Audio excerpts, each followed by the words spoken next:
नमस्कार मित्रांनो, मी अमित कदम पुन्हा एकदा स्वागत करतो तुमचं माझ्या आनंद यात्री या यूट्यूब चॅनलवर। आज आपण आलो आहोत ते कर्जत जवळच्या कोथाळीगड किंवा पेठ या किल्ल्यावर। कर्जत पासून ईशान्येला साधारण 21 किमी अंतरावर असलेला कोथाळीगड या किल्ल्याला पायथ्याच्या पेठ या गावामुळे पेठचा किल्ला असेही संबोधले जाते। काही ठिकाणी याचा उल्लेख कोथळीगड कोथळा असाही आढळतो। लहानशा दिसणाऱ्या या किल्ल्याचा इतिहास मोठा रक्तरंजित आहे। त्याविषयी माहिती मराठी व इंग्रजी कागदपत्रातून नव्हे तर मोगली कागदपत्रातून मिळते। हा किल्ला काही बलाढ्य दुर्ग नाही, पण एक संरक्षक ठाणं होते। मराठ्यांचे या किल्ल्यावर शस्त्रागार होते। शंभारी महाराजांच्या काळात त्याला विशेष महत्त्वही प्राप्त झाले होते।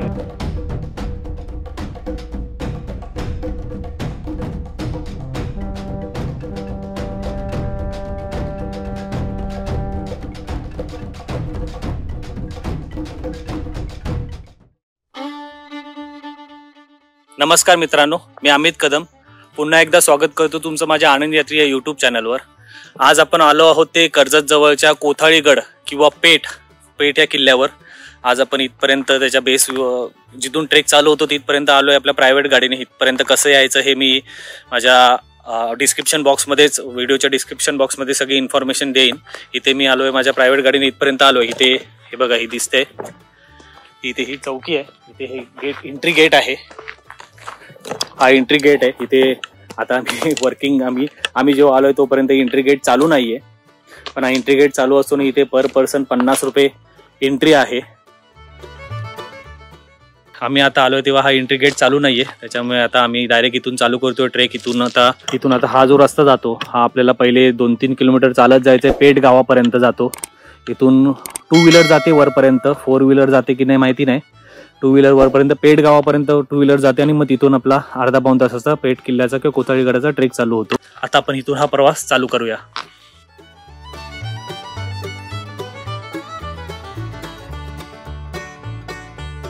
गडाच्या इतिहासाबद्दल बोलायचं झालं तर औरंगजेबाने नोव्हेंबर 1684 मध्ये अब्दुल कादर व अलई बिरादर कानी यांना संभाजीराजांच्या ताब्यातील किल्ले घेण्यासाठी पाठवले। कोथळागड हा महत्वाचा असून जो कोणी तो ताब्यात घेईल त्याचा ताबा तळ कोकणावर राहील हे लक्षात घेऊन अब्दुल कादरने हा किल्ला घेण्यासाठी प्रयत्न सुरू केले।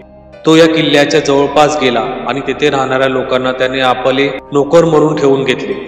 मराठी या किल्ल्यातून शस्त्रांची नेआण करतात। हे कळतात अब्दुल कादर व त्याचे 300 बंदूकधारी नोव्हेंबर 1684 मध्ये गडाच्या पायथ्याशी पोहोचले। मराठ्यांनी त्यांना मागे हटवले, पण तरीही काही लोक किल्ल्याच्या मगरकोट दरवाजावर पोहोचले आणि त्यांनी दरवाजा उघडा अशी आरडाओरड सुरू केली।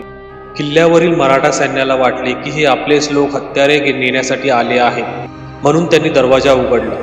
दरवाजा उघडताच मोगल सैनिक आत शिरले आणि मराठी व मोगल यांच्यात लढाई झाली। अब्दुल कादरच्या मदतीसाठी मानकोजी पांढरेही आले आणि झालेल्या लढाईत मोगलांना यश आले।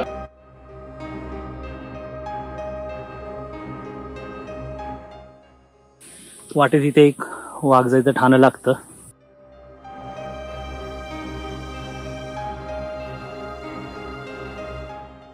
पुढे दुसऱ्याच दिवशी मराठ्यांनी किल्ल्याला वेढा घातला। फार मोठी लढाई झाली। या लढाईत बाणांचा व बंदुकीचा मोठ्या प्रमाणात वापर करण्यात आला। या लढाईत किल्ल्यावरचा दारुगोळा आगीच्या बक्षिसाने पडला। गडावर जाणारी सामुग्री मराठ्यांनी लुटल्यामुळे मुघल सैन्याला दारुगोळा व धान्य मिळेनासे झाले। दरम्यानच्या काळात अब्दुल कादरच्या मदतीला कोणीच न आल्यामुळे त्याची परिस्थिती कठीण झाली होती। वेढा टाकल्यानंतर 10-12 दिवसांनी जुन्नरचा किल्लेदार अब्दुल अजीज खान यांनी आपला मुलगा अब्दुल खान याला सैन्यासह अब्दुल कादरच्या मदतीला पाठवले। अब्दुल खान येथे पोहोचला तेव्हा त्याची वाट अडवण्यासाठी मराठ्यांचा सरदार नारोजी त्र्यंबक यांनी येथील खोरे रोखून धरले होते। येथेही लढाई झाली। नारोजी त्र्यंबक व इतर सरदार धारातीर्थी पडले आणि कोथाळीगड मुघलांच्या ताब्यात गेला। अहमद खानाने नारोजी त्र्यंबकाचे डोके रस्त्यावर टांगले आणि किल्ला जिंकून सोन्याची किल्ली औरंगजेबाकडे पाठवली होती। औरंगजेबाने कोथळागड नावाचा असा कोणता गड अस्तित्वात आहे का याची खात्री करून मगच अब्दुल खानाला बक्षीस दिली।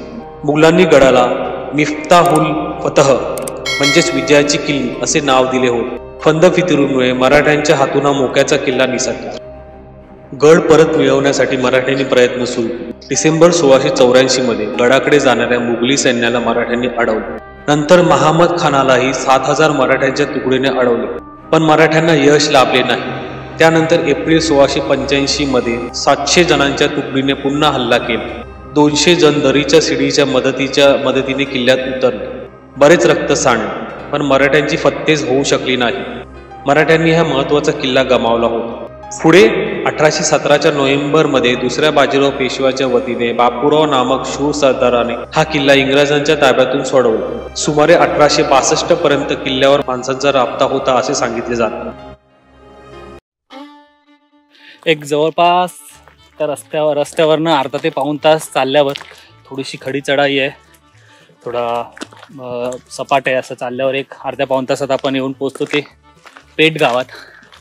आणि पेठ गावातून हे पोचलोय आपण आता पेठ गावात. आणि पेठ गावातून तो समोर दिसतोय तो कोथाळीगड.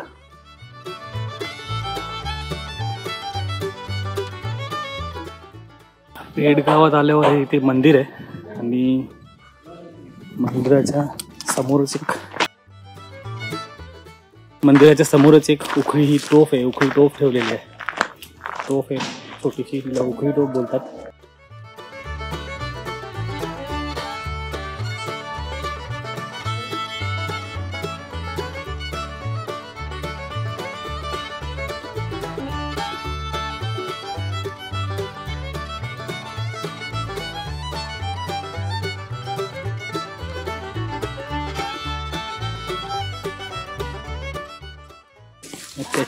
त्याच्याच बाजूला एक वाघोबाचं शिल्प आहे.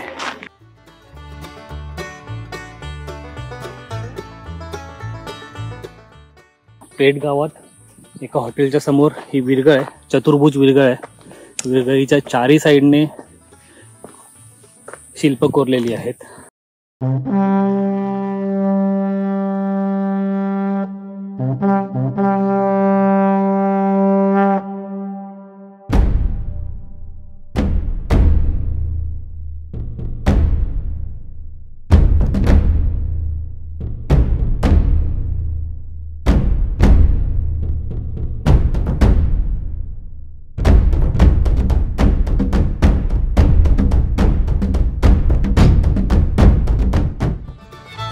गावातनं एक 10 ते 15 मिनिटं चालत आल्यावर आपण येऊन पोहोचतो ते कोथाळीगडच्या पायथ्याला. आता हा पाठीमागे जो आहे गाडीमध्ये तिथे तो कोथाळीगड आहे. तिथून आपला हा ट्रेक चालू होतो. आता हा ट्रेक जो आहे तो अर्ध्या पाऊण तासाचाच आहे. चला तर मग ट्रेक चालू करूया आता.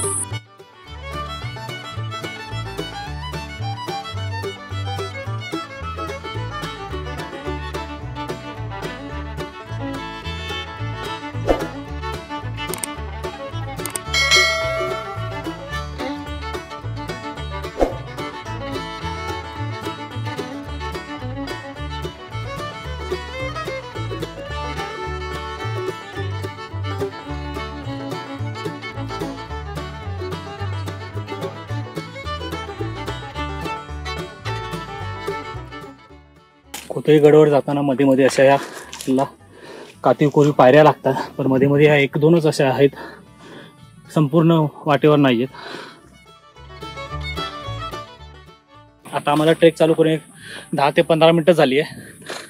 वाट तशी मळलेलीच आहे, कुठेही चुकण्याची शक्यता नाहीये. असते असती वरती चढत जाते वाट. मध्ये मध्ये वाटेमध्ये दिशादर्शक बाणी लावलेले आहेत, त्याच्यामुळे चुकण्याची कुठेही शक्यता नाहीये. पेठ गावापासून एक 15 ते 20 मिनिटात आपण ट्रेक करून आल्यावर आपल्याला कोथळीगडचा पहिला दरवाजा लागतो.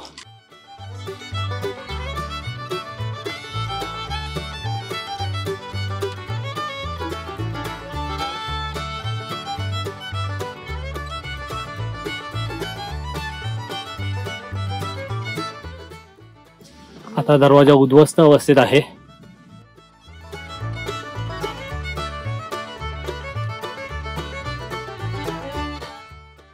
त्याच्या बाजूला उद्ध्वस्त बुरुजी आहेत.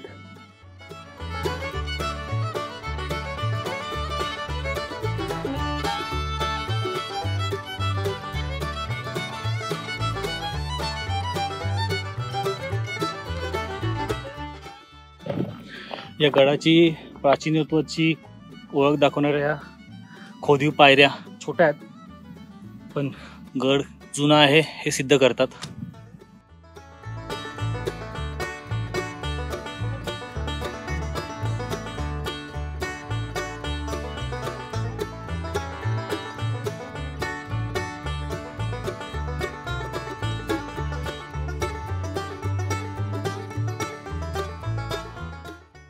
पेठ माची गावापासून जवळपास अर्धा ते पाऊण तासात आपण येऊन पोहोचतो ते कोथळीगडच्या पहिल्या माचीवर. इथे आपल्याला एक बुरुज दिसतोय, हा बुरुज आहे. आता इथून वरती बालेकिल्ल्यावर जाण्याची वाट वेगळी आहे आणि माचीवर आपल्याला 2 तोफा बघायला मिळतात. आता जीर्णोद्धारित करून ठेवलेल्या आहेत, त्यांना तोफगाडी लावलेत. ही एक मोठी तोफ आहे आणि ती थोडीशी छोटी तोफ आहे त्याच्यापेक्षा.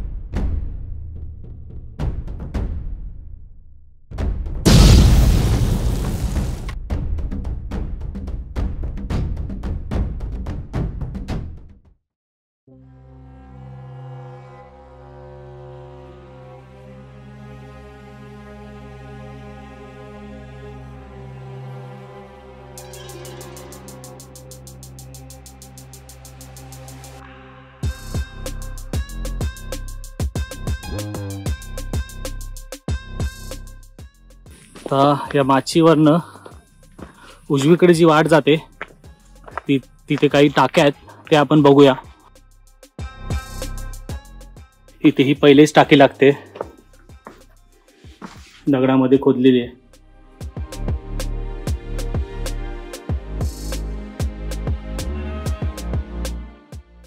त्याच्यामध्ये रंगीबिरंगी मासे आहेत.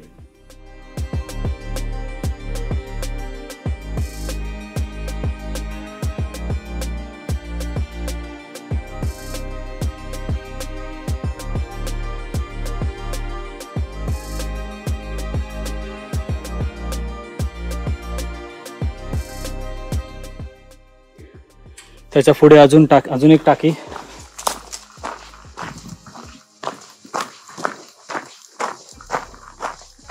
हे अजून एक.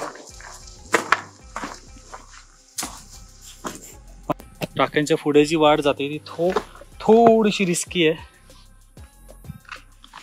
थोडं सांभाळून जायला लागतं. पुढे ही टाक्याच आहेत. ही वाट पूर्ण कोथळीगडचा जो बालेकिल्ल्याचा जो सुळका आहे त्याला पूर्ण वळसा घालून पूर्ण जाते. इथे एक मोठं पाण्याचं टाकं आहे, पुढेही पाण्याचे टाके आहेत. आता पुढे आपण काही जात नाही, आपण आता जातोय बालेकिल्ल्यावर. आता आपण गेलो होतो ते बुर्जाच्या उजवीकडे, आता बुर्जाच्या डावीकडे चाललोय.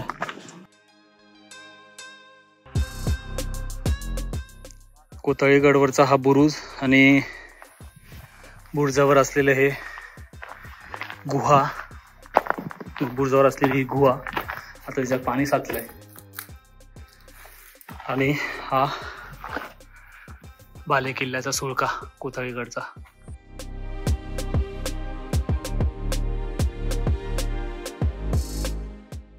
तिथे थोडीशी तटबंदी दिसते.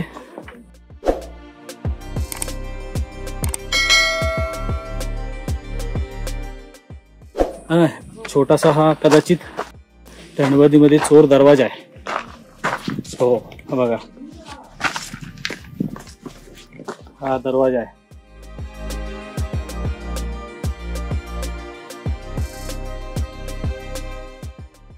पुढे पाण्याच्या टाक्या आहेत आणि ही जी वरती जी आहे ती गुहा कोथळीगडवरची. आता आपण गुहेमध्ये जाऊया. या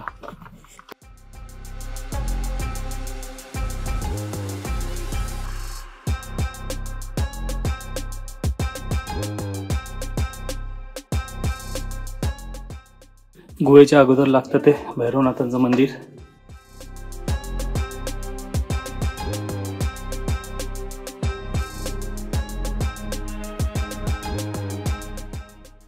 कातळात खोदलेलं संपूर्ण.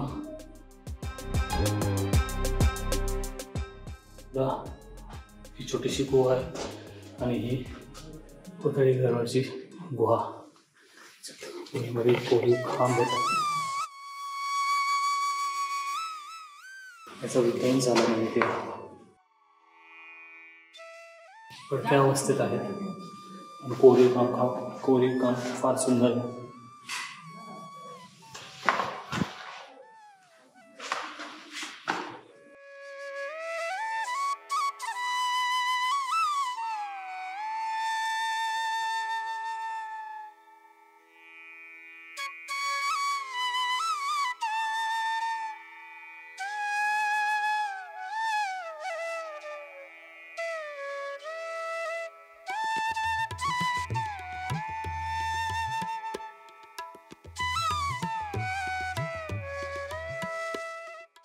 हा सुंदर कातळकोरी दरवाजा आहे.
पायऱ्या चढवायच्या अगोदर होती पाण्याचा टाका आहे.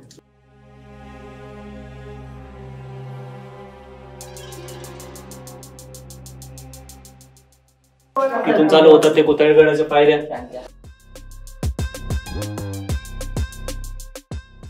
किंवा डोंगरच्या मधून केलेल्या काय बोलतात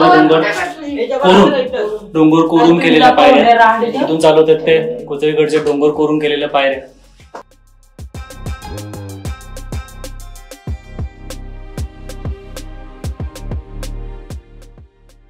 इथे एक 2-4 पायऱ्या चढल्यानंतर एक छोटस पाण्याचं टाका आहे. छोटस नाही, मोठंच आहे तसं.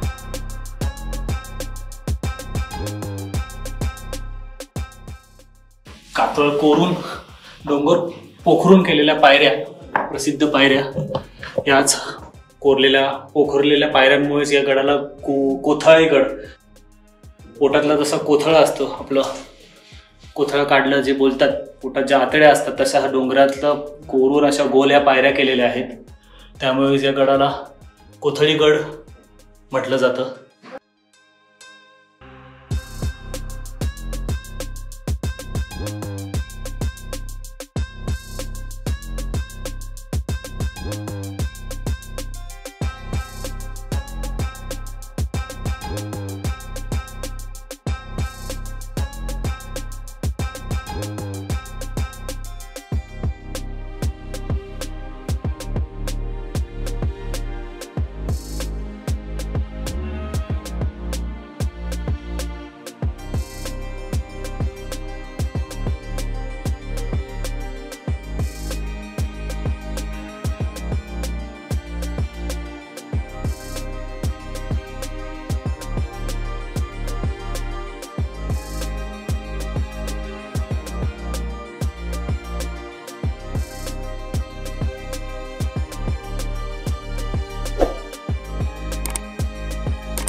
हे थोडासा एक कठीण पॅच पायऱ्या तुटलेल्या आहेत, तो लागतो आणि परत वरती पायऱ्या आहेत.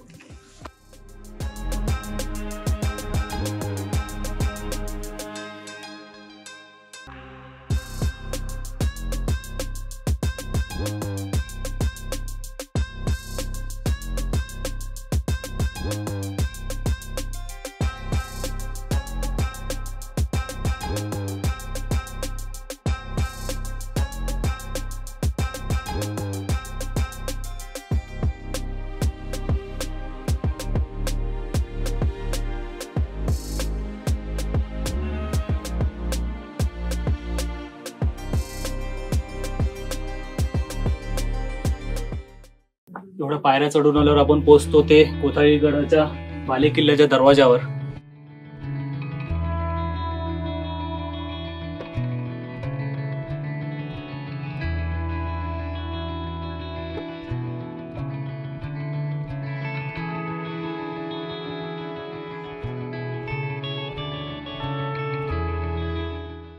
दरवाजाच्या इथेच एक गजशिल्प आहे, थोडंसं उद्ध्वस्त आहे, त्याची सोंड आता उद्ध्वस्त आहे, आणि बाजूलाच शरभ शिल्प आहे.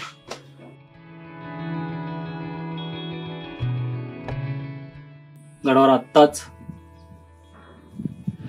दीपोत्सव साजरा केलाय, त्यामुळे अजूनही हार, आपल्याला गोंड्याचे हार दिसत आहेत लावलेले. आणि हे बुरुज, दरवाजाचे, बालेकिल्ल्याच्या दरवाजाचे बुरुज.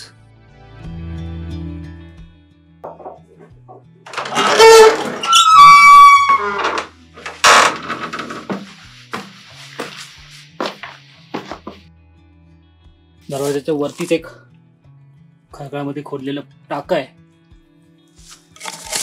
या दरवाजाच्या पायऱ्या आणि हा दरवाजा.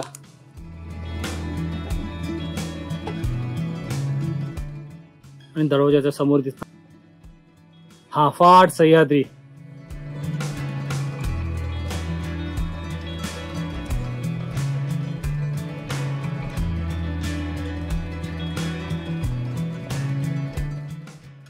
कोथळी गडाच्या बालेकिल्ल्यावर असणारा तलाव. बाकी बालेकिल्ल्यावर एवढे काही जास्त अवशेष नाही आहेत. दरवाजा आहे, हा तलाव आहे, आणि वास्तूचे अवशेष अजून तरी काही दिसत नाही आहेत.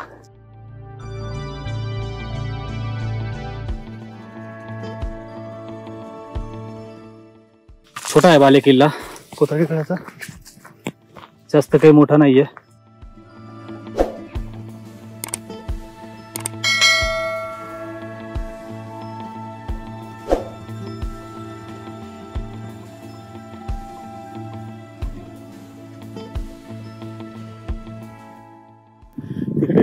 ध्वज लावलाय आपला एक भगवा ध्वज आणि कोथळीगडवर दिसणारा हा विस्तृत प्रदेश, कोथळीगडच्या बाले किल्ल्यावरून दिसणारा हा विस्तृत प्रदेश.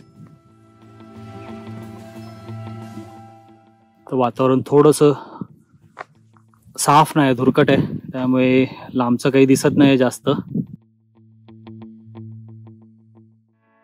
पण या इथे पवनचक्क्या दिसत आहेत.